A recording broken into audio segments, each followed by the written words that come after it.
제72장 로마는 여전히 광란에 들떠 있었다. 세계를 정복한 대도시의 아성도 올바른 지도자가 없어 허물어지기 시작했다. 두 사도가 최후를 맞이하기 직전 피소의 음모가 밝혀졌다.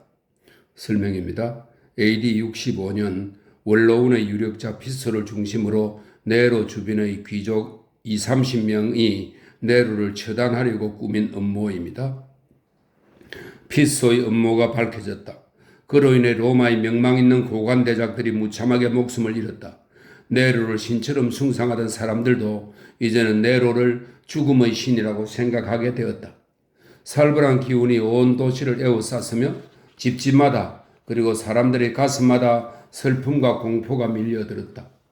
처형당한 자들에 대한 공개적인 애도의 표시가 금지되어 있었기 때문에 초상집의 기둥에는 담쟁이 등굴과 화합만이 걸려 있을 뿐이었다. 사람들은 아침에 눈을 뜨면 오늘은 또 누가 처형될까 하고 수군거렸다. 황제에게 원한을 품은 망령의 수는 나날이 늘었다. 피소는 영모죄로 사형을 당했다.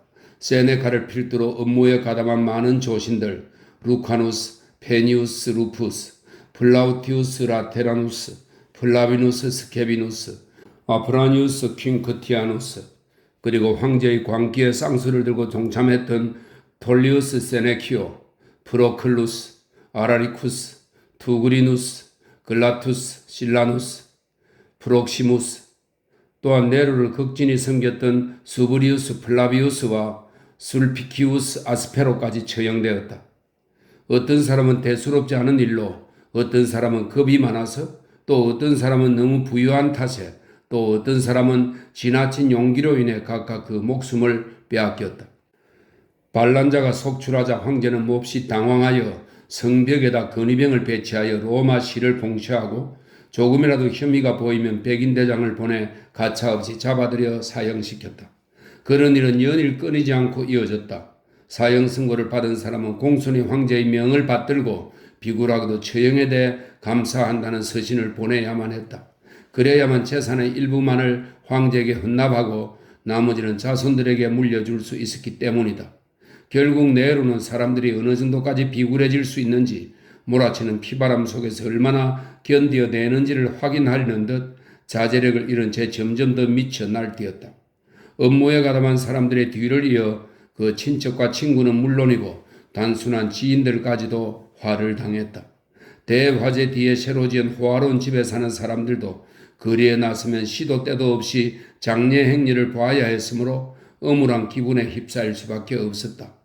폼페이우스, 코르넬리우스 마르티아리스, 플라비우스 네포스, 스타티우스 도미티우스 등은 황제에 대한 공경심이 부족하다는 죄목으로, 또한 노비우스 프리우쿠스는 세네카와 친구였다는 이유로 각각 처형당했다.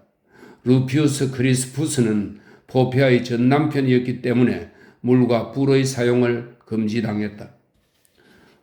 이 말은 추방되었다는 그런 의미입니다. 물과 불의 사용을 금지당했다. 트라세아스는 떡망이 높다는 이유로 영원히 그 떡을 실천할 기회를 박탈당한 채 죽음을 당했다. 그 밖의 많은 사람들이 가문이 좋다는 이유로 어이없이 목숨을 잃었다. 심지어 포페아조차도 황제의 충동적인 분노의 발작으로 희생되었다. 설명이 있습니다. 포페아가 임신 중에 네로의 발에 걷어차여 죽었다는 설이 있으나 기록에는 나와 있지 않답니다.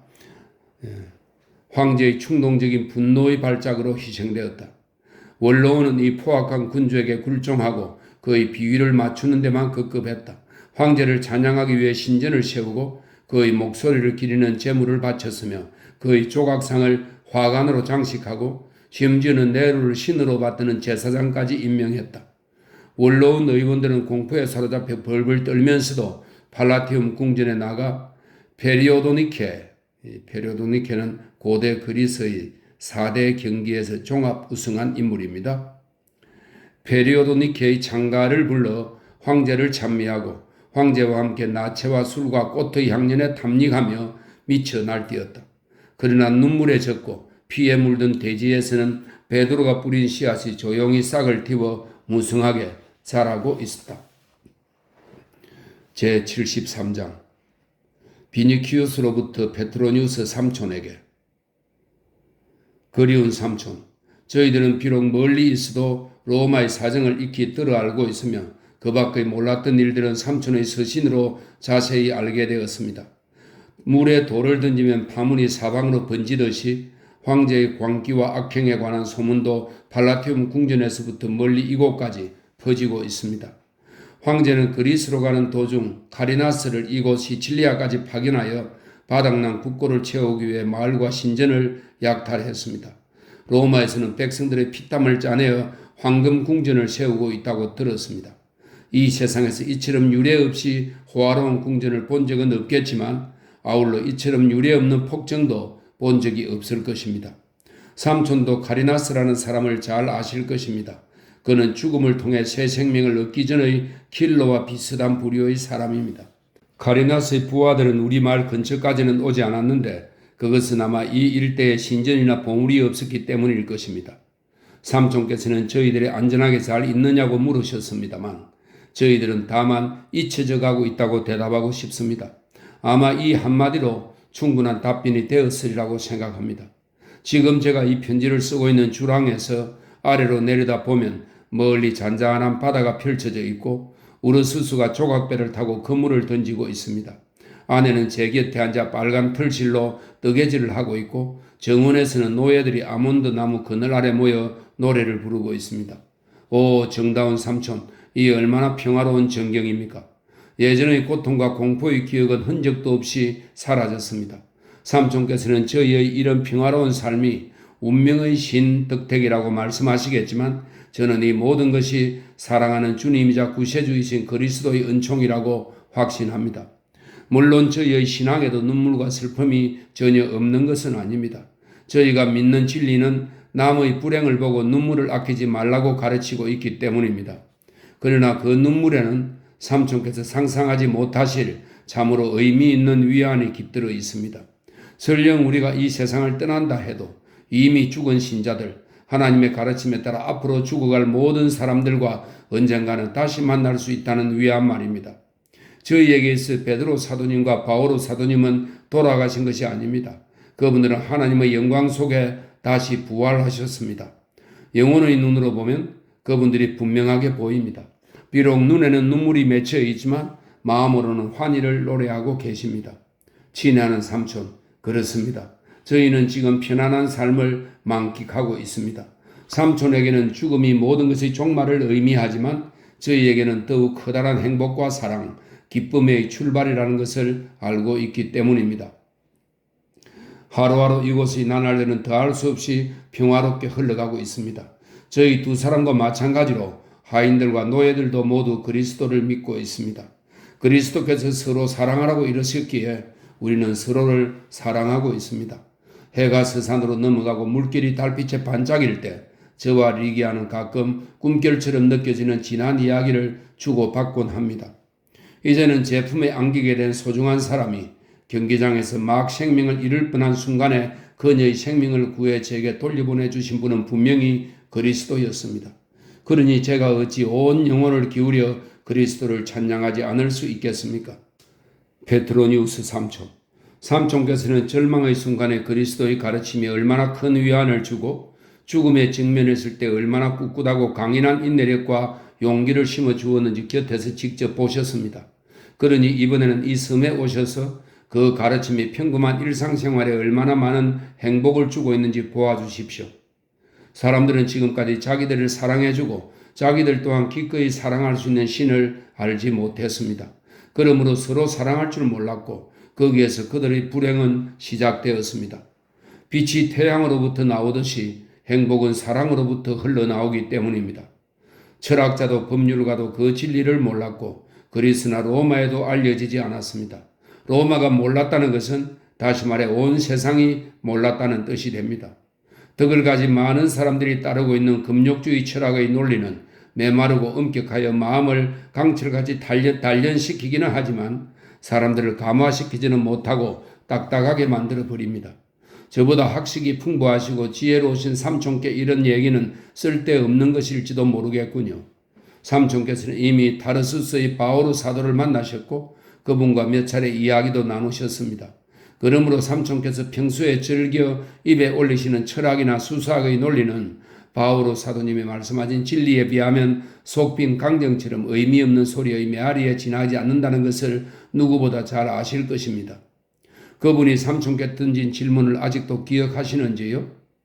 만일 황제가 그리스도 교도라면 당신들은 삶의 불안을 느끼지 않아도 되고 소유하고 있는 재산에 대해 걱정할 필요가 없을 것이며 사사건건 공포에 시달리지 않아도 되고 희망을 품고 내일을 기대할 수 있지 않겠습니까?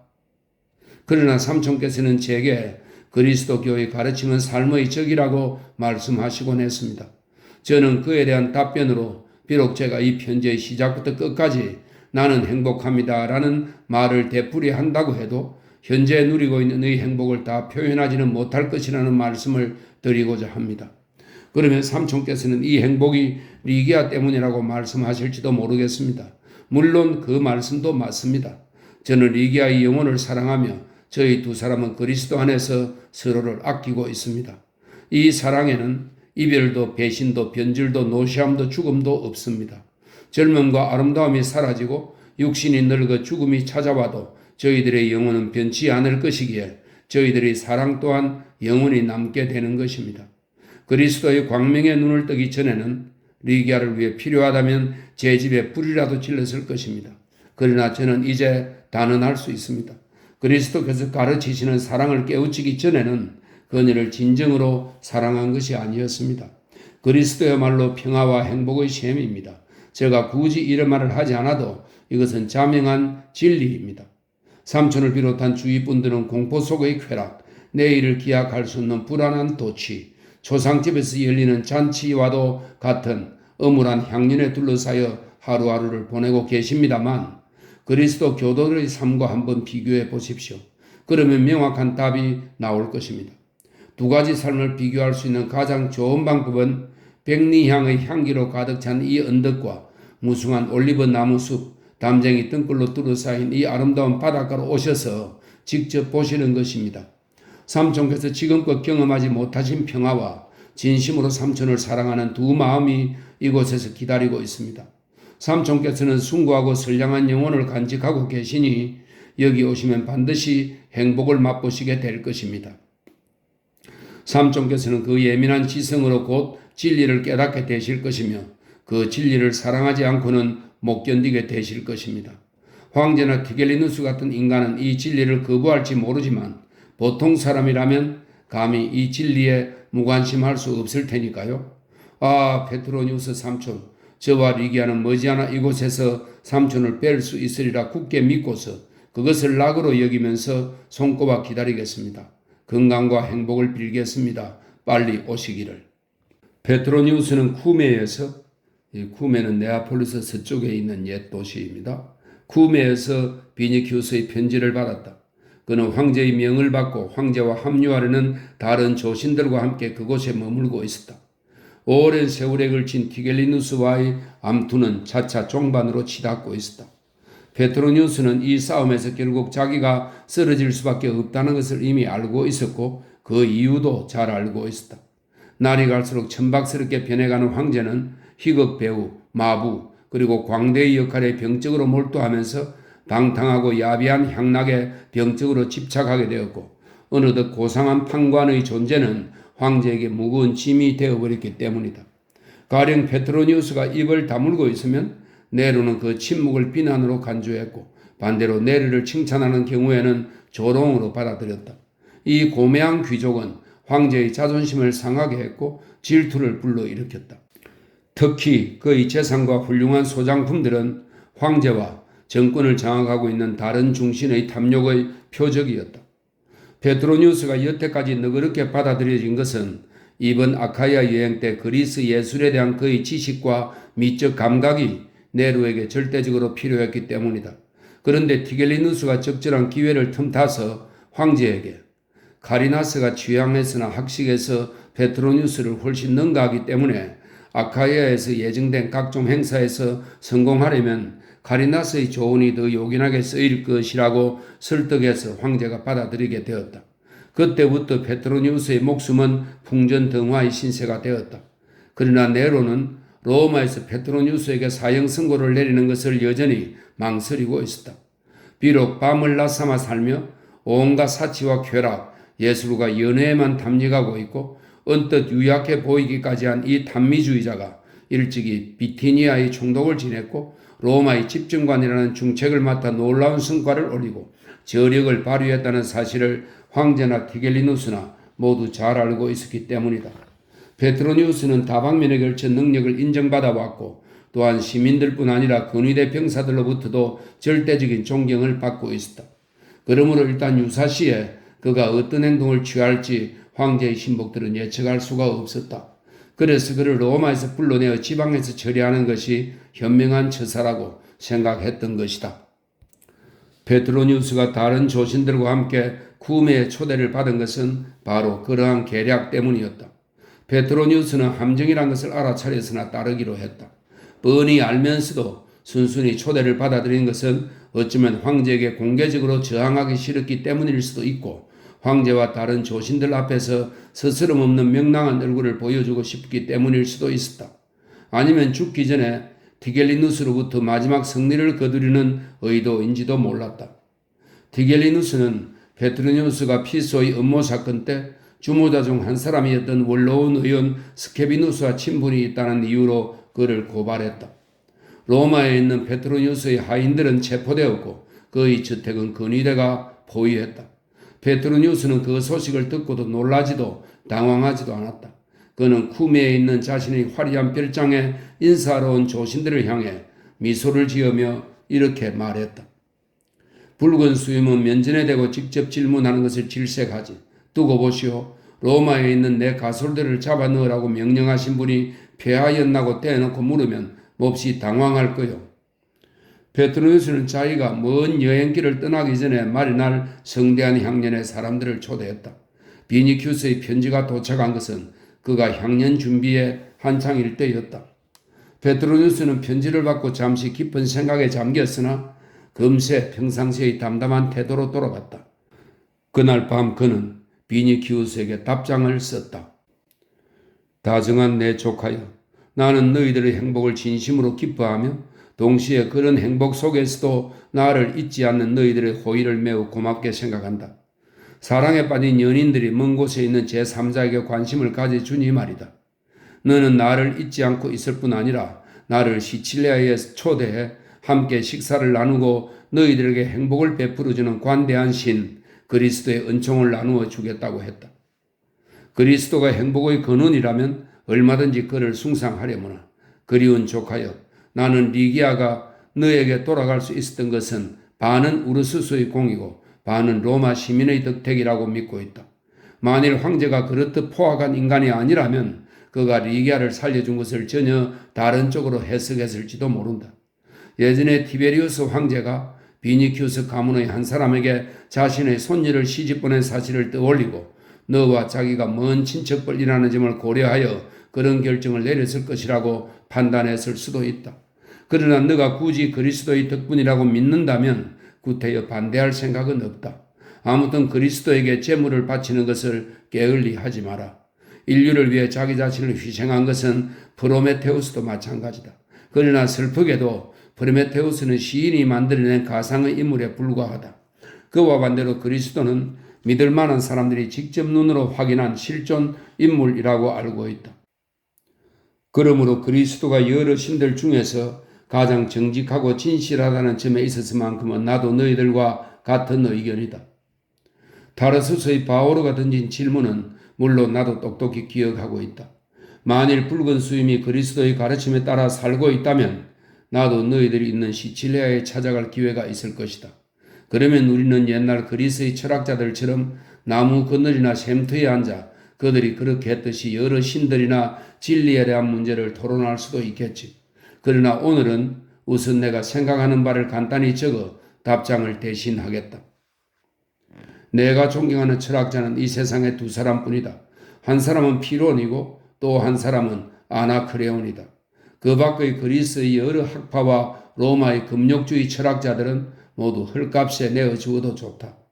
진리는 우리의 신들조차 볼 수 없는 올림푸스 산 꼭대기보다도 더 높은 곳에 존재한다. 물론 너희들이 올림푸스는 한층 더 높은 곳에 있다고 생각하고 있겠지. 너는 그 꼭대기에 올라오십시오. 그러면 지금껏 보지 못한 새 세상을 보게 되실 겁니다. 라고 외치며 나를 부르려 할 것이다. 그래, 그럴지도 모른다.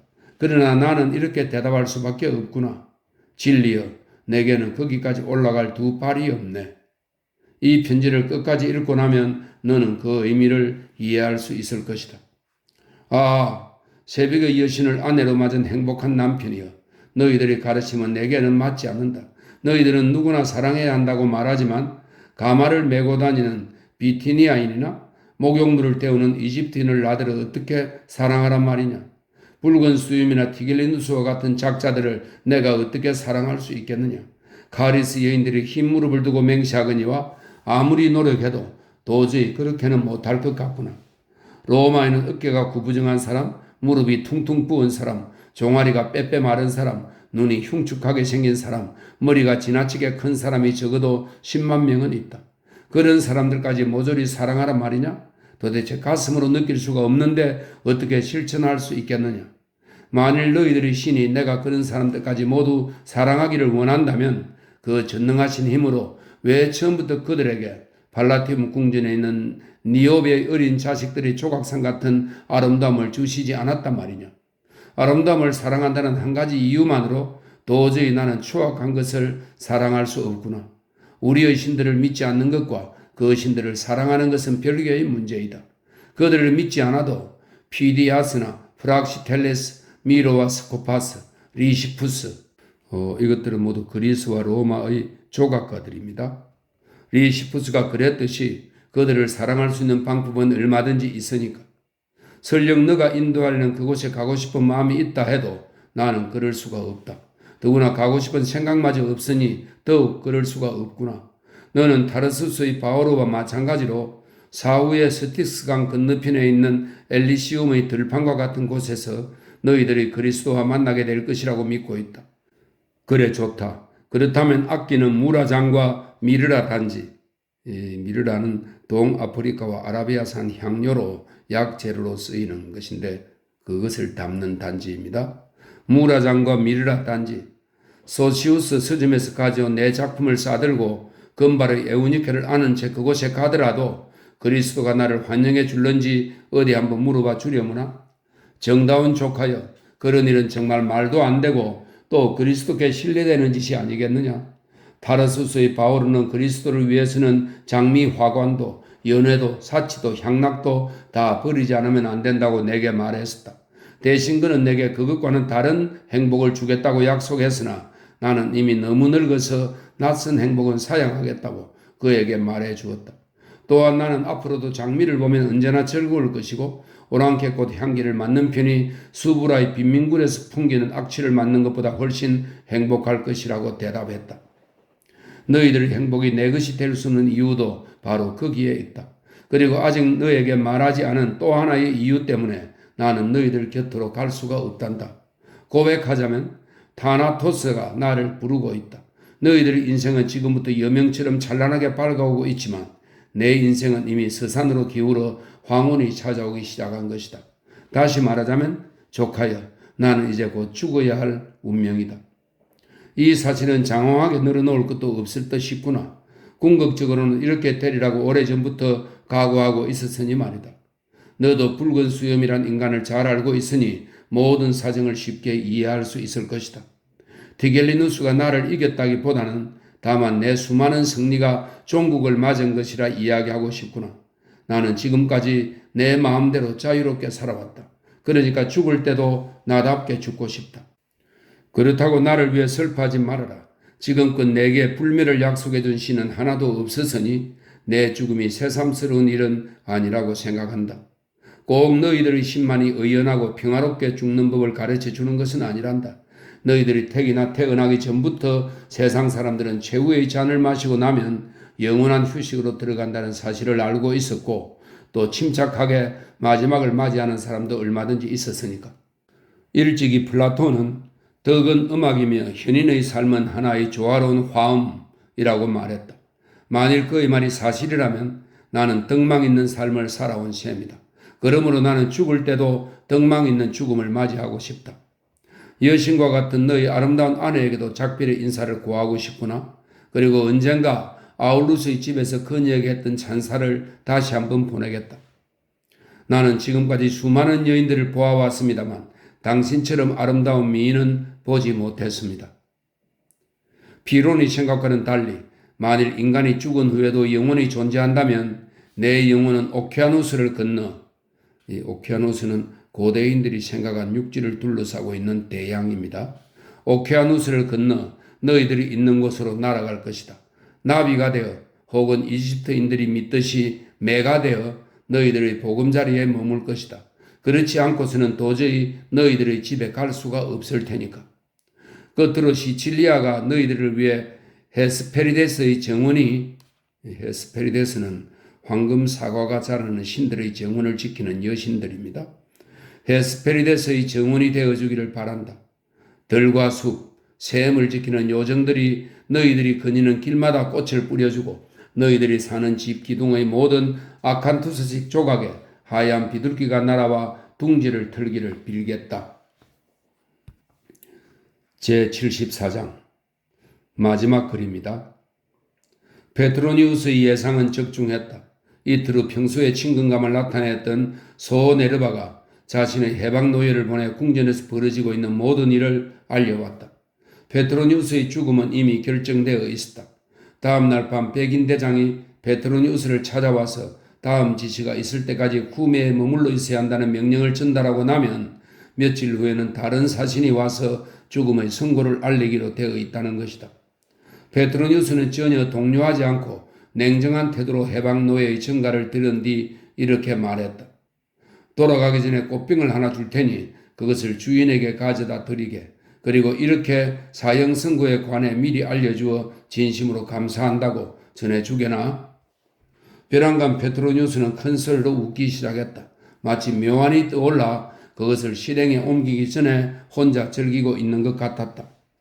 그날 저녁 페트로니우스의 노예들은 구매에 머물러 있는 모든 조신들과 그의 부인들을 고상한 판관의 화려한 별장에서 열리는 성대한 연회에 초대하기 위해 사방으로 뛰어다녔다. 페트로니우스 자신은 오후 내내 서재에 들어박혀 무엇인가를 열심히 쓰고 나서 정성껏 목욕을 했다. 하인의 시중을 받아 꼼꼼하게 주름 잡은 토가를 차려입은 그의 모습은 마치 신처럼 당당하고 우아해 보였다. 그는 식당으로 들어가 준비가 제대로 되고 있는지 탄미주의자의 안목으로 살펴본 뒤 정원으로 나갔다. 정원에는 에게해의 스메스 온 그리스 태생의 소년 소녀들이 향년에 쓸 장미 화관을 만들고 있었다. 페트로니우스는 태평스러운 모습이었다. 그러나 노예들은 이 연회가 어쩐지 여느 때와는 다르다는 것을 눈치챘다. 페트로니우스가 흡족해 할 만큼 일을 잘 해낸 노예는 전부 다 더 후한 상금을 받았고 그의 취향을 거스리거나 실수를 저지른 노예들에게도 전처럼 처벌을 내리지 않고 가벼운 벌로 끝내는 것만 보아도 알 수 있었다. 기타라 연주자나 가수들에게도 미리 보수를 듬뿍 지불하라고 지시했다. 잠시 후에 페트로니우스는 정원에 서 있는 너도밤나무 밑에 자리를 잡고 앉아 에우니케를 불렀다. 나무 잎 사이로 비치던 햇빛이 땅 위에 얼룩무늬를 만들고 있었다. 에우니케는 눈부시게 흰옷을 입고 머리에 작은 샤프란 가지를 꽂고 나타났는데 그 모습이 마치 카리스 여신처럼 아름다웠다.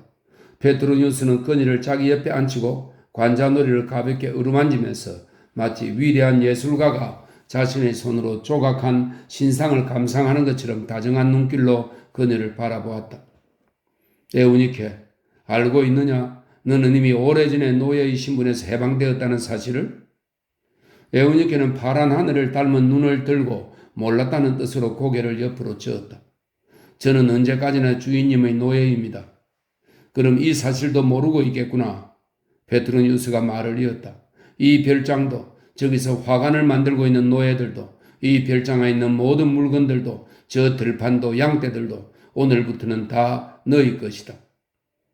이 말을 들은 에우니케는 벌떡 일어나 뒤로 물러서면서 불안한 목소리로 더듬거리며 물었다. 주인님, 왜 그런 말씀을 하십니까? 그러고는 다시 페트로니우스 곁으로 바짝 다가서면서 놀란 눈으로 그를 쳐다보았다. 그녀의 얼굴은 핏기를 잃고 하얗게 질려 있었다. 베트로니우스는 여전히 미소를 지으며 쓸쓸한 목소리로 짧은 한마디를 던졌다. 이제는 끝이다. 두 사람 사이에 잠시 침묵이 흘렀다. 너도 밤나무 잎을 흔드는 바람 소리만 들릴 뿐이었다. 베트로니우스에게는 에우니케가 아름다운 대리석 조각상처럼 보였다. 에우니케, 나는 평화롭게 죽고 싶다. 여자는 슬픈 미소를 머금고 베트로니우스를 쳐다보며 속삭였다. 알겠습니다, 주인님. 저녁이 되자 많은 손님들이 모여들었다. 그들은 벌써 여러 번이나 베트로니우스의 품위 있는 연회에 참석했던 사람들로 지루하고 야만적인 궁전의 향연과는 비교가 안 되는 고상한 잔치가 벌어지리라는 것을 잘 알고 있었다. 그러나 이 연회가 고상한 판관이 벌이는 마지막 향연이라고는 다들 꿈에도 생각지 못했다. 요사이 베트로니우스의 머리 위에 황제의 정오와 분노가 먹구름처럼 드리고 있다는 것은 다들 알고 있었지만 지금까지 늘 그랬듯이 베트로니우스라면 적극적인 기지와 재치 있는 농담 또는 대담한 언변으로 그 먹구름을 능히 헤쳐나갈 것이라고 믿었던 것이다. 그러므로 그의 신변에 정말 심각한 위기가 닥쳤다는 것을 실감하는 사람은 없었다. 더욱이 그의 명랑한 얼굴과 밝은 미소는 손님들의 그런 생각을 더욱 굳혀주었다. 에우니케는 베트로니우스에게서 그의 유일한 소원은 평화롭게 죽는 것이라는 말을 종종 들어왔었다. 그녀에게 있어 베트로니우스의 말 한마디 한마디는 거룩한 신탁이나 다름없었다. 베트로니우스의 참뜻을 헤아린 에우니케는 흔들림 없이 침착하게 사태를 받아들이고 있었다. 오히려 마음속에서 솟아오르는 환희를 참을 수 없는 듯 그녀의 두 눈은 생기로 빛나고 있었다. 시간이 되어 손님들이 들이닥치자 머리를 황금빛 그물로 감싼 소년들이 손님들의 머리 위에 일일이 장미 화관을 씌워주었다. 그러고는 전통에 따라 문지방을 넘었을 때는 오른발을 먼저 내밀어 달라고 손님들에게 당부했다. 식당에는 제비꽃 향기가 가득 차 있었고 오색 찬란한 알렉산드리아산 유리 촛대 위에서는 촛불이 춤을 추고 있었다. 손님들이 긴 안락 의자에 자리 잡고 앉자 그리스 소녀들이 달려와 그 발에 향유를 발랐다. 아테네에서 데려온 기타라 연주자와 가수들이 벽을 따라 줄지어 서서 지휘자의 손이 신호하기만을 기다리고 있었다. 식탁을 거득하게 메운 음식들은 정성을 기울여 만든 것으로 천하의 미식가일지라도 감탄할 정도로 탁월한 맛을 내고 있었다. 유쾌하고 화기애애한 분위기가 제비꽃 향기와 함께 온 방에 흘러넘쳤다. 손님들은 연회장에 들어서자마자 황제의 연회와는 달리 이곳에서는 아무런 강요도 위협도 없음을 느끼고 마음을 놓았다. 황제 앞에서는 그의 노래나 시에 대해 충분히 찬사를 보내지 않았다는 이유로 또는 찬양하는 방법이 비위에 거슬린다는 구실로 목숨을 빼앗기기 일쑤였다. 그러나 그들 앞에 차려진 연회는 휘황한 등불 아래 담쟁이 등불을 감은 술단지, 오랫동안 눈 속에 파묻어 놓아 차게 식힌 포도주, 혀끝에서 살살 녹는 산의 진미 등 무엇 하나 손님들의 마음에 들지 않는 것이 없었다. 자리에서 오가는 대화는 꽃이 만발한 사과나무 주위를 날아다니는 꿀벌의 소리처럼 활기가 가득했다. 쾌활한 웃음소리가 들리는가 하면 찬미의 속삭임도 들렸다. 훤히 드러난 귀부인들의 하얀 어깨에 입을 맞추는 소리도 들렸다. 손님들은 술잔을 들 때마다 바닥에 몇 방울씩 술을 뿌려 집주인에게 신들의 가호와 은총이 있기를 빌었다. 그들 대부분은 신을 믿지 않았지만 믿든 안 믿든 그것은 중요한 문제가 아니었다. 다만 오랜 세월에 걸쳐 굳어진 습관과 미신에 의해 그런 행동을 하는 것이었다. 베트로니우스는 에우니케와 나란히 앉아 최근 로마에서 일어난 일, 시중에 떠도는 소문들, 즉 며칠 전에 벌어진 이혼이나 연애 사건이라든지 최근에 두각을 나타낸 금투사에 관한 소식, 또 아트라투스와 소시우스 서점의 최신판 책들에 관해 담소를 나누었다. 그는 이따금 포도주를 뿌리면서 지금 이 행위는 오직 키프루스 여신만을 위한 것이라고 설명했다. 이 여신이야말로 모든 신들 중에서 가장 오래되고 위대할 뿐 아니라 유일한 불멸의 신이라는 것이다. 그리고 앞으로도 영원히 만물을 지배하는 신은 오직 그 여신뿐이라고 말했다. 베트로니우스의 화술은 삼라만상을 비춰주는 햇빛과 같았고 정원의 핀 꽃잎을 가볍게 스쳐가는 여름철 미풍과도 같이 청량하게 들렸다. 이었고 베트로니우스가 지휘자에게 고개를 끄덕여 신호를 보냈다. 기타라의 맑은 선율이 조용히 흐르기 시작하자 이에 맞추어 젊음에 넘친 아름다운 노래소리가 울려 퍼졌다. 그러자 에우니케의 고향인 코스 대성의 무기들이 일어나 춤을 추기 시작했다. 그녀들은 얇은 의상 밑으로 분홍빛 몸매를 언뜻언뜻 내비치며 교태를 부렸다. 음악이 끝나자 이집트 예언자가 등장하여 수정으로 만든 의항 속에 든 무지갯빛 물고기의 움직임을 보면서 일일이 손님들의 앞날을 예언했다. 영이 막바지에 이르자 페트로니우스는 앉아있던 시리아산 방석에서 몸을 반쯤 일으키고 입을 열었다. 친구들이여, 연회 중에 이렇게 부탁의 말씀을 드리는 것을 용서해 주시오. 조금 전에 신들의 가호와 나의 무사 안녕을 위해 금배를 올린 그 술잔을 선물로 드리겠으니 받아주시기 바랍니다.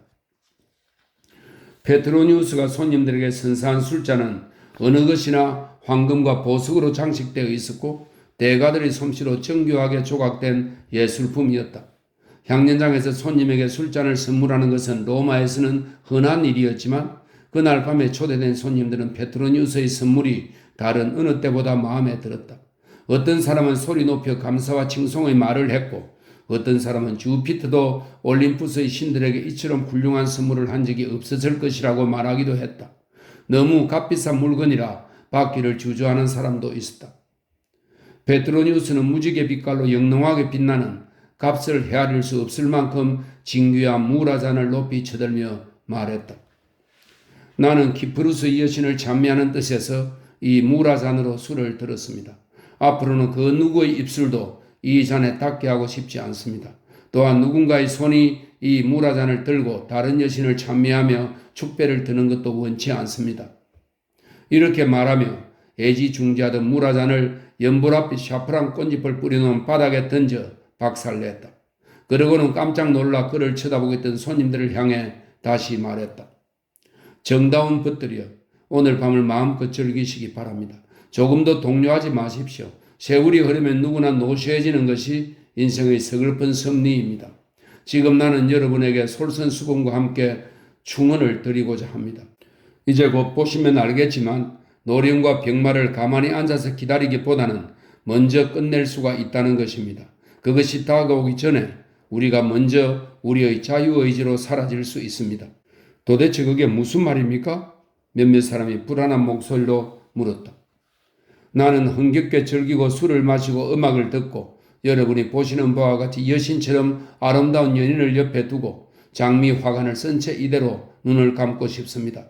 나는 이미 황제에게 작필을 구했습니다. 작필 인사를 어떻게 썼는지 다들 들어보시겠습니까? 페트로니우스는 자줏빛 방석 밑에서 편지를 꺼내어 읽기 시작했다.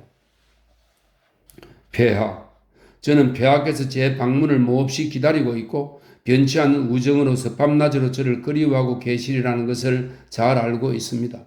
또한 제게 과분한 선물을 내리시고 저를 근위대 사령관으로 임명하려 하셨던 것도, 그리고 티겔리누스는 신들이 애초에 그 사람을 만든 목적에 걸맞게 노쇠지기로 만들어 폐하께서 친히 도미티우스를 독살하고 탈취하신 영지로 보내려고 하셨던 것도 잘 알고 있습니다.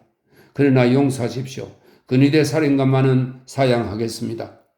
지옥의 신들, 그리고 그곳에 계시는 폐하의 어머니와 부인, 동생, 세네카의 망령을 두고 맹세합니다만 저는 더 이상 폐하의 곁에 있을 수가 없습니다. 진야는 폐하, 인생은 위대한 보고이며 저는 그 속에서 많은 주옥들을 고를 수가 있었습니다. 그러나 한편 인생에는 도저히 참을 수 없는 일도 있는 것입니다. 다만 섣불리 속단하지는 마십시오.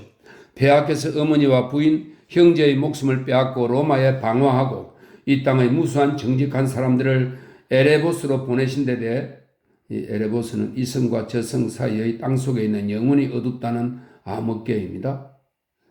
이 땅의 무수한 정직한 사람들을 에레보스로 보내신 데 대해 비난하는 것은 결코 아닙니다. 크로노스의 손자여, 저는 꿈에도 그럴 생각이 없습니다.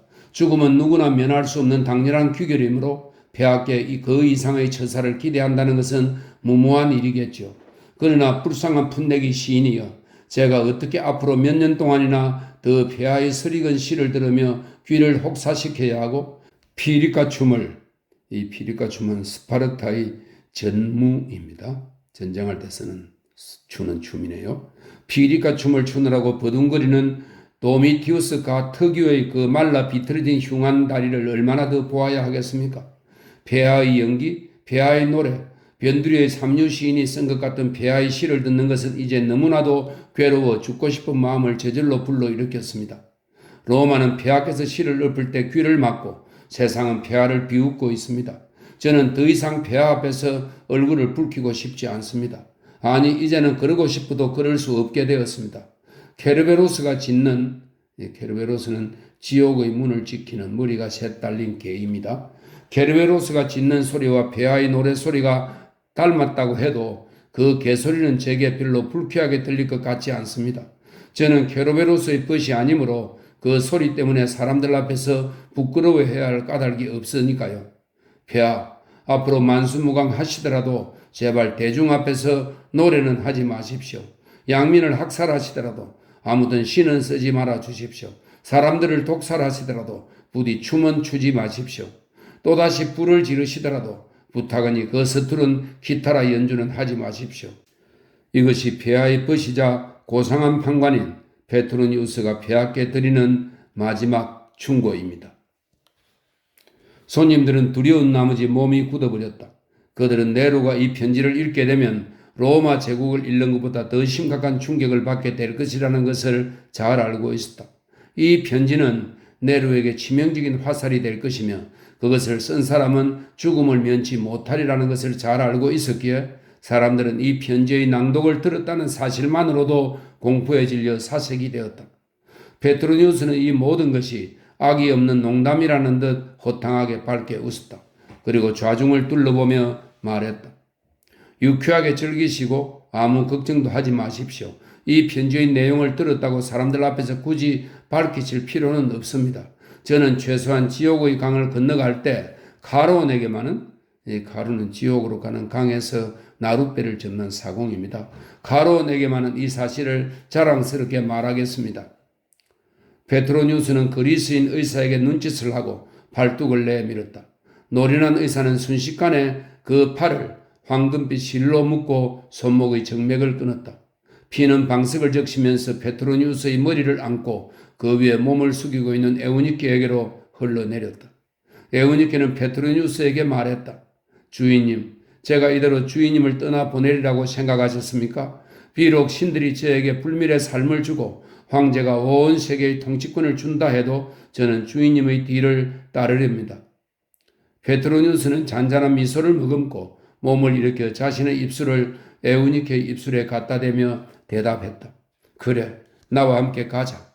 그러고는 덧붙였다. 나의 여신이여, 너는 진심으로 나를 사랑했구나. 에우니케는 장밋빛 팔을 의사에게 내밀었다. 잠시 후 그녀의 가느다란 손목에서도 붉은 핏방울이 떨어지면서 두 사람의 피가 하나로 섞였다. 이때 페트로니우스가 지휘자에게 신호를 보내자 기타라의 반주에 맞추어 또다시 노래소리가 울려 퍼졌다. 합창단은 먼저 하르모디우스의 노래를, 이것은 BC 6세기 아테네 사람인데 독재자 히파르쿠스를 살해했던 사람입니다. 하르모디우스의 노래를, 다음에는 아나크레온의 노래를 불렀다.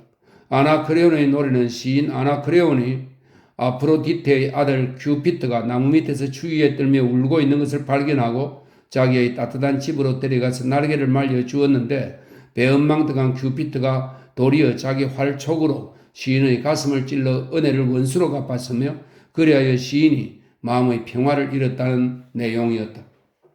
서로 몸을 기대고 노래소리에 귀를 기울이고 있는 페트로니우스와 에우니케의 모습은 마치 한 쌍의 신처럼 아름다웠다. 두 사람 다 흡족한 미소를 짓고 있었으나 안색은 점점 핏기를 잃어가고 있었다. 노래가 끝나자 페트로니우스는 술과 음식을 더 내오라고 명하고 연회석상에서 늘 그렇듯이 가까이 있는 손님들과 환담을 나누었다. 이었고 그는 의사를 불러 잠시 정맥을 다시 연결하라 이르고 졸음이 밀려오니 타나토스가 자기를 영원히 잠재우기 전에 잠시 히피노스에게, 이 히피노스는 잠을 의인화한 신입니다. 티타노스와는 쌍둥이입니다. 히피노스에게 의탁하고 싶다고 했다. 페트로니우스는 곧 잠이 들었다. 얼마 후 눈을 떠보니 흰 백합처럼 창백해진 에우니케가 그의 가슴에 머리를 파묻고 있었다. 그는 에우니케의 머리에 방석을 받쳐주고 다시 한번 그녀의 얼굴을 자세히 들여다보았다. 그리고 나서 자기의 정맥을 다시 끊으라고 분부했다.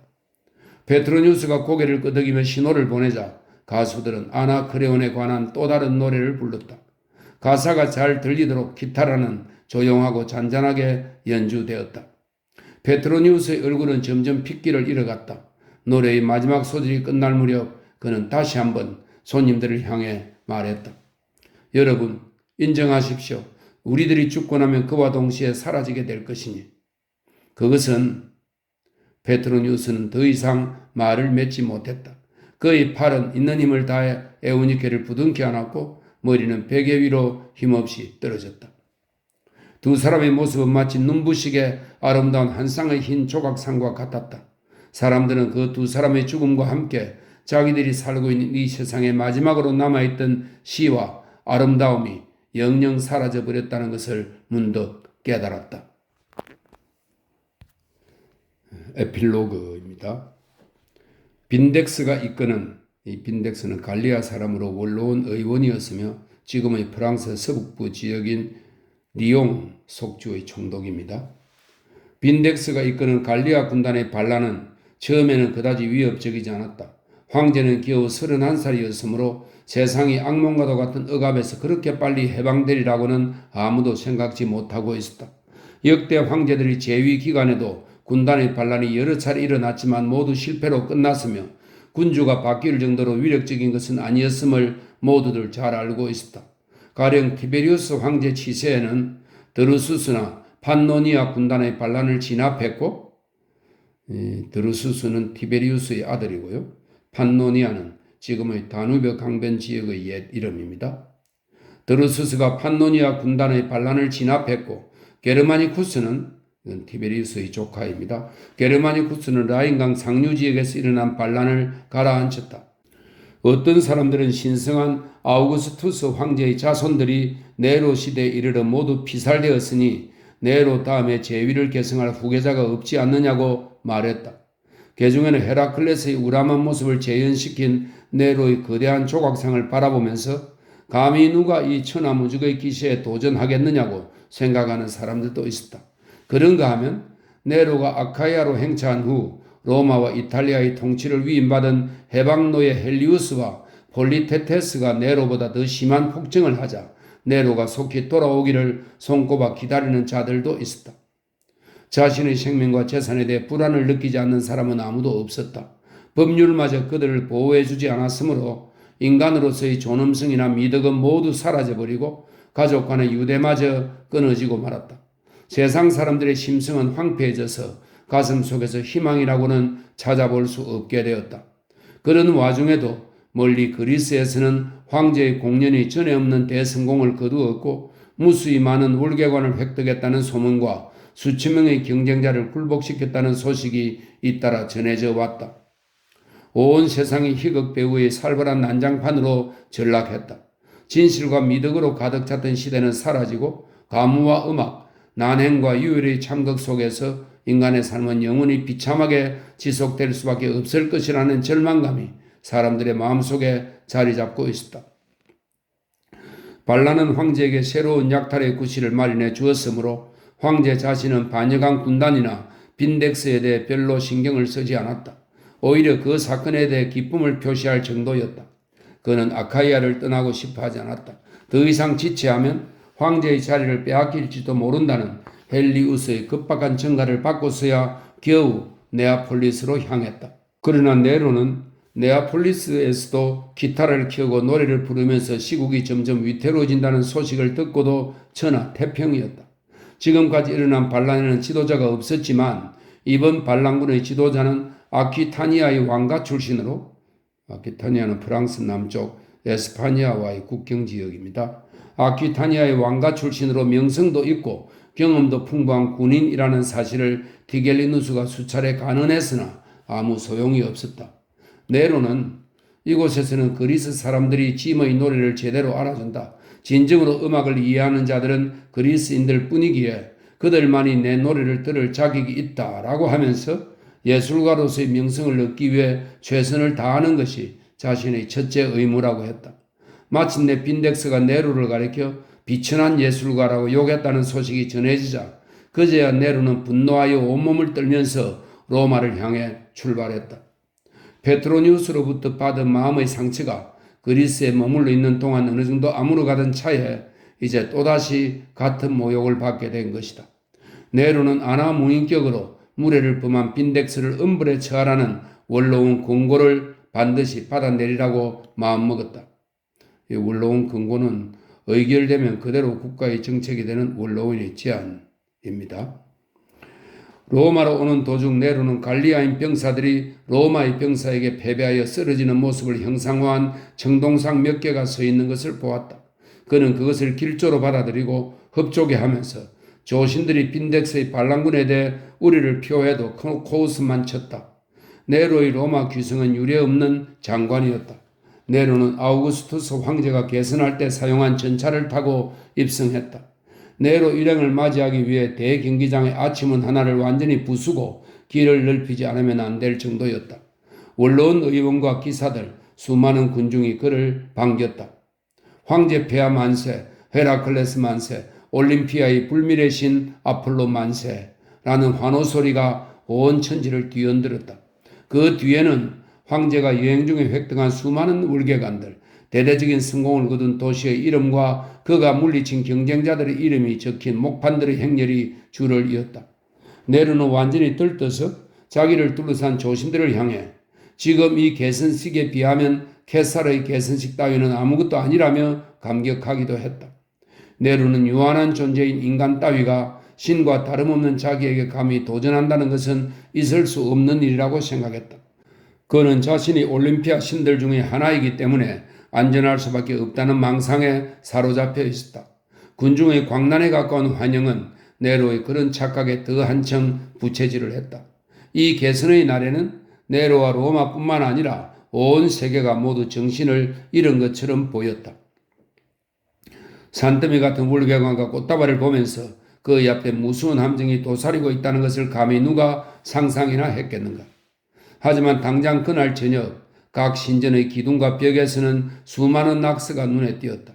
그 낙서에는 황제가 저지른 온갖 악행들이 나열되어 있었고 복수의 순간에 임박했음을 전하면서 예술가로서의 네로를 조롱하는 글이 씌어 있었다. 갈루스는 갈리아인 수탉이라는 뜻도 있습니다. 갈루스가 잠에서 깨어날 때까지 그놈은 노래했다네 라는 노래소리가 사람들의 입에서 입으로 번져나갔다. 여러 가지 흉흉한 소문이 시내에 떠돌았으며 터무니없이 부풀려지기도 했다. 조신들 또한 동요했다. 사람들은 이제 앞날에 대해 아무런 희망이나 기대도 품을 수 없었으며 생각조차 할 수 없게 되었다. 네로는 그래도 여전히 연극과 음악 속에 파묻혀 나날을 보냈다. 최근에는 새로 고안해낸 악기와 새로 들여온 오르간을 팔라티움 궁전에서 시연해보는 일에만 몰두하고 있었다. 대책을 마련하는 능력도 실천에 옮기는 추진력도 없는 어린아이 같은 네로는 백성들에게 끊임없이 경기나 구경거리만 약속해주면 모든 위험이 다 제거되는 줄로만 믿고 있었다. 네로의 척건들은 그가 반란군을 진압할 수 있는 작전을 세우지 않고 위태로운 상황을 적절하게 묘사할 수 있는 시구에만 몰두하고 있는 것을 보고 당황하기 시작했다. 황제가 자신의 고뇌와 불안을 감추기 위해 일부러 시에 전념하는 것처럼 태연을 가장하며 자기 자신과 주변 사람들을 기만하고 있다고 생각하는 사람들도 있었다. 네로의 행동은 마치 열병에 걸린 사람처럼 보였다. 하루에도 수천 가지 계획이 그의 뇌리를 스치는 듯 했다. 때로는 위험에 맞서 싸우기로 결심한 듯 기타라와 류트를 전차에 실으라고 지시하기도 하고 젊은 여자 노예들을 아마존의 여전사들처럼 무장시키는가 하면 동방에 주둔하고 있는 군단을 로마로 불러들이라는 명령을 내릴까 망설이기도 했다. 이따금 네로는 갈리아 군단의 반란을 전쟁이 아니라 노래로서 진압할 수 있지 않을까 하는 기대감에 사로잡히기도 했다. 그는 음악의 힘으로 병사들을 항복시키는 광경을 상상하면서 혼자 슬며시 웃음을 짓기도 했다. 그렇게 되면 병사들은 눈물을 글썽이며 내 앞에 모여들리라. 그때 나는 그들 앞에서 당당하게 승리의 창가를 부르리라. 그리고 나면 나와 로마를 위한 황금시대가 찬란하게 막을 열리라. 그런 생각을 하다가도 또다시 피비린내 나는 사륙이 그리워질 때도 있었다. 어떤 때는 이집트의 장관 자리만 준다면 그것으로 만족하겠다는 비굴한 생각을 하다가도 또 어떤 때는 예루살렘 정복까지도 장담했던 예언자의 말을 떠올리며 야심을 품기도 했다.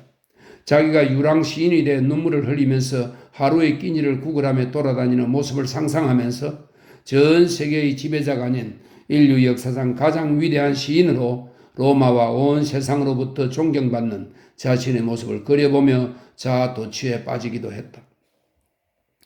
네로는 이처럼 허황된 망상에 사로잡혀 조바심을 치고 발작을 일으키고 악기를 주무르고 노래하고 계획을 세우고 시구를 짓는 데 열중하고 자신과 온 세계의 삶을 비현실적이고 허무맹랑하며 무서운 꿈으로 만들고 공허한 말장난과 과장된 표현 그리고 한숨과 눈물과 피로 얼룩진 기괴한 구경거리로 만들면서 하루하루를 보냈다.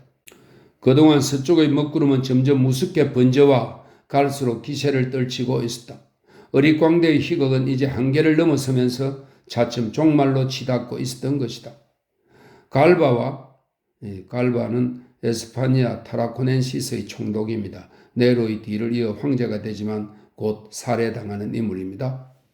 갈바와 에스파니아인들이 합시하여 반란을 일으켰다는 소식이 전해지자 네로는 미친 듯이 화를 냈다. 그는 연회도중 술잔을 내던지고 식탁을 뒤엎으며 헬리우스도 디겔리누스도 시행할 수 없는 황당한 명령을 내리기 시작했다. 로마에 사는 모든 갈리아인들을 학살하고 다시 한번 로마를 불사르고 사육장에 가둔 야수를 풀어놓고 수도를 알렉산드리아로 옮기는 것이 네로에게는 지극히 손쉬운 일이자 놀랍고도 위대한 업적이 될 것이라고 생각된 것이다. 하지만 네로의 전성시대는 이미 끝났고 전에 악행의 공분자였던 척근들도 이제는 그를 미치광이로 여기고 있었다. 빈덱스가 죽으면서 한때 반란군 사이에 갈등이 빚어졌다. 네로는 위기가 사라졌다고 속단하고 아직은 행운의 여신이 자기 편이라고 낙관했다. 로마에서는 벌써 새로운 향령과 새로운 개선식이 선포되었으며 불평하는 사람들에게는 또다시 줄줄이 사형 선고가 내려졌다. 그렇게 며칠이 지난 후 어느 날 밤 근위대 병령에서 급사가 달려와 로마 시내에서 병사들이 봉기하여 갈바를 황제로 추대했다고 알려왔다. 급사가 팔라티움 궁전에 도착했을 때 네로는 깊은 잠에 빠져 있었다. 잠에서 깨어난 네로는 자신의 침실을 지키는 호위병들을 불렀으나 아무 반응이 없었다. 궁전에는 단 한 명의 병사도 남아있지 않았다. 곳곳에서 노예들이 손에 잡히는 대로 물건을 약탈하는 소리만 들려올 뿐이었다. 그나마 그들도 네로를 보고는 겁을 집어먹고 도망치고 말았다. 네로는 공포와 절망으로 비명을 질러대며 혼자서 텅 빈 궁전 안을 헤매고 다녔다. 악을 쓰는 그의 목소리가 온 황궁에 울려 퍼졌다. 해방노예 파온, 스피루스, 에파프로디투스가 그 소리를 듣고 떠오르고 나타났으나 잠시도 지체할 수 없으니 빨리 궁전에서 피하라고 권고했다. 그러나 네로는 아직도 헛된 꿈에서 깨어나지 못하고 있었다. 자기가 상복을 입고 원로원에 호소하면 그들이 감히 자신의 눈물을 외면할 수 있겠는가? 만일 자기가 교묘한 수사와 웅변술, 배우의 기질을 발휘해서 변명한다면 감히 누가 자신에게 저항하겠는가? 최소한 자기에게 이집트의 장관 자리 정도는 줄 것이라고 네로는 생각했다. 오직 아침밖에 할 줄 모르는 해방 노예들은 이런 위급한 상황에서도 사태를 정확하게 전할 만한 용기가 없었다. 황제에게 빨리 피하지 않으면 로마 광장에 채 도착하기도 전에 폭도들에게 사지를 찢기고 말지도 모른다고 경고하면서 어서 말에 타지 않으면 자기들도 황제를 떠날 수밖에 없다고 위협하는 것이 고작이었다. 파온은 노멘타는 문 밖에 있는 자신의 별장을 은신처로 제공하겠다고 말했다. 마침내 네 사람은 머리에 외투를 뒤집어 쓴 다음 말을 타고 교회를 향해 달리기 시작했다.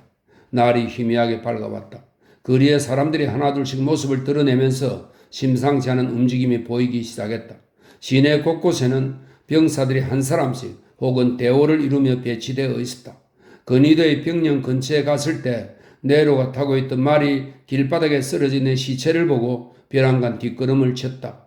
그 순간 네로의 얼굴을 가린 외투가 벗겨지는 바람에 그곳을 지나던 한 병사가 네로의 정체를 알게 되었다. 너무 뜻밖이라 병사는 당황하면서 군대식으로 격려를 붙였다. 네로와 그 일행이 근위대 병령 앞을 통과하자 갈바를 추대하는 천둥 같은 함성이 들려왔다. 네로도 마침내 최후가 가까워졌다는 사실을 깨달았다. 공포와 함께 양심의 가책이 그를 엄습했다. 눈앞에 먹구름이 낀 것처럼 앞이 보이지 않았는데 그 구름 속에서 어머니와 아내 그리고 동생의 얼굴이 보이는 것이었다. 극심한 공포로 온몸을 떨고 있었으나 본래 익살꾼의 희극적 기질을 타고난 네로는 그런 공포 속에서도 일종의 묘미를 느끼는 듯했다. 바로 전날까지도 온 세상을 좌지우지하던 전능한 제왕이 하루아침에 모든 것을 잃는다는 것은 그야말로 비극의 절정이 아닐 수 없었다. 그는 마지막까지 자기에게 주어진 비극의 주인공 역할을 멋지게 연기해내겠다는 치기에 사로잡혔다. 그 순간 문득 기발한 시구를 생각해내어 후세에까지 남기고 싶다는 염원에 사로잡혔다. 그는 죽고 싶다고 외치며 소리 높여 스피쿠루스의 이름을 불렀다. 스피쿠루스는 모든 검투사들 가운데 가장 능숙하게 사람을 죽이는 것으로 유명한 자였다.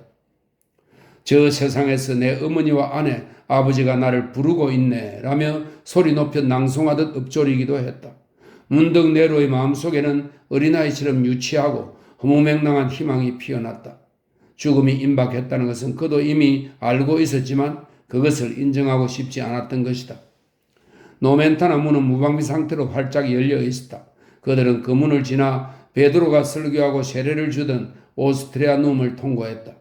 동이틀 무렵 일행은 파온의 별장에 도착했다. 이제 해방 노예들도 황제가 죽을 때가 됐다는 사실을 더 이상 숨기려 하지 않았다. 그 말을 듣고 모든 것을 체념한 네로는 자기를 파묻을 구덩이를 파라고 명령했다. 자기 몸에 맞는 크기로 구멍을 파괴하기 위해 네로는 땅바닥에 직접 덜어눕기도 했다. 그러나 곡괭이질을 할 때마다 흙이 튀자 갑자기 무수어지기 시작했다. 그의 살찐 얼굴은 창백해졌고 이마에는 구슬땀이 맺혔다. 그는 아직도 주저하고 있었다. 목소리는 떨려있지만 비극 배우와 같은 침통한 의조로 아직은 때가 되지 않았다고 말했다. 그러고는 다시 시구를 읊조리더니 결국 자기를 화장시켜달라고 분부했다. 아, 위대한 예술가가 이렇게 사라지는구나. 네로는 허공을 쳐다보며 한탄했다. 그때 파온이 파견했던 사자가 로마에서 황급히 돌아왔다. 그는 건친을 살해한 자를 예로부터 내려오는 관습에 따라 처형하기로 했다는 원로원의 의결 소식을 전했다. 예로부터 내려오는 관습이란 것이 어떤 것이냐? 네로가 창백해진 입술을 간신히 움직여 물었다. 목을 형틀에 끼워놓고 숨이 끊어질 때까지 채찍질을 하는 것입니다. 그런 후에 시체는 티베리스 강에 집어 던진답니다. 에파프로디투스가 불손하고 무뚝뚝하게 대답했다. 네로는 외투 자락을 풀어 앞가슴을 내밀었다. 이제 때가 되었구나. 네로가 하늘을 쳐다보며 되풀이해서 말했다. 아, 위대한 예술가가 이렇게 사라지는구나. 그 순간 멀리서 말박국 소리가 들려왔다. 백인 대장의 병사들을 거느리고 붉은 수염에 목을 가지러 온 것이라고 생각한 해방 노예들이 외쳤다. 자, 서두르시죠. 네로는 비장하게 단도를 꺼내들고 떨리는 손으로 자기 목을 찔렀으나 살짝 설치기만 했을 뿐이었다. 차마 칼을 목에 찔러 넣을 용기가 없어 망설이는 기색이 엿보이자 곁에 있던 에파프로디투스가 네로의 손을 잡고 가차없이 단도를 깊이 찔러 넣었다. 단도는 칼 자루까지 깊이 박혔다. 허공을 향한 네로의 두 눈이 공포에 질린 채 끔찍하게 앞으로 튀어나왔다. 처형이 유예되었다는 소식을 알려드리려고 왔습니다. 백인 대장이 숨을 헐떡이며 뛰어와서 소리쳤다. 너무 늦었다. 네로가 가쁜 숨을 몰아쉬며 말했다. 그러고는 덧붙였다. 그대들의 충성심이라는 것이 고작 이 정도로구나. 순식간에 죽음이 네로를 덮쳤다. 그 굵은 목에서 솟구친 검붉은 피는 냇물처럼 정운의 화단에까지 흘러갔다. 그는 땅바닥에 고꾸라져 두 발을 잠시 버둥거리더니 이윽고 숨을 멈추었다. 이튿날 네로에게 한결같이 헌신적인 악태가 네로의 유해를 진귀한 천으로 싸서 향유를 뿌린 장작으로 화장했다. 네로는 돌풍처럼 천둥처럼 불길처럼 전쟁처럼 그리고 역병처럼 그렇게 허무하게 사라져갔다. 그러나 베드로의 대성당은 지금도 바티카누스 언덕에서 로마와 온 세계를 굽어보고 있다. 예전의 카페나 성문에서 거리 멀지 않은 곳에는 조그만 성당이 하나 서 있다. 성당 입구에는 달아서 희미해지기는 했지만 다음과 같은 글귀가 새겨져 있다. 쿠오 바디스 도미네. 예. 헬릭스 옌키에비츠, 폴란드 작가의 대작 쿠오바디스. 여기까지입니다.